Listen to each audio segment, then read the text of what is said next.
Ассаламу алейкум, урматтуу волейбол сүйүүчүлөр. Кыргыз Республикасынын волейбол федерациясынын операторуна кайрылып кетейин деп чечтим, туугандар. Бул кайрылуу ушул Кыргыз Республикасынын, Кыргыз өлкөсүнүн азыр волейбол федерациясын тартып жаткан операторуна рахмат.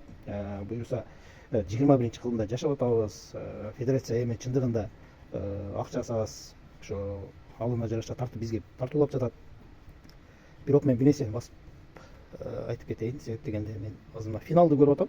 Кара суу клубтар аралык.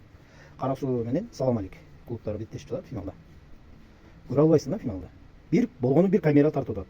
Камера полянын бул жак башына бурат, бул жагына бурат, бул жагына бурат, башың айланып көзүң ооруйт да, буну көрүп атыкча. Эми болгону бир камера болсо, ошону бир эле жерге поля толук көрүнө турган кылып тартып бер. Мүмкүнчүлүк ошол эми. Ары бери чайкаштын кереги жок, чынын айтайын. Эми ушуну болушунча бир жеткирип алгач, ушул жетсин ушул федерациянын операторуна именно ушул финалды тарткан. Көрөйүн ушул деп ушул ниет кыласың, ушу жакшы бир көрүп убакыттап бир рахат алып көрө албайсың да. Бул эми ошол жерде живой көрүп аткандарга тиешеси жок болуш керек. Бул эми алыс жакында, наракта, биракта бара албай калдык. Ушу финалды интернет желеси аркылуу көрөм дегендерге да. Жана эми бир камера болсо, ары бери ойнотпой жакшынакы тартып берчи сураначы.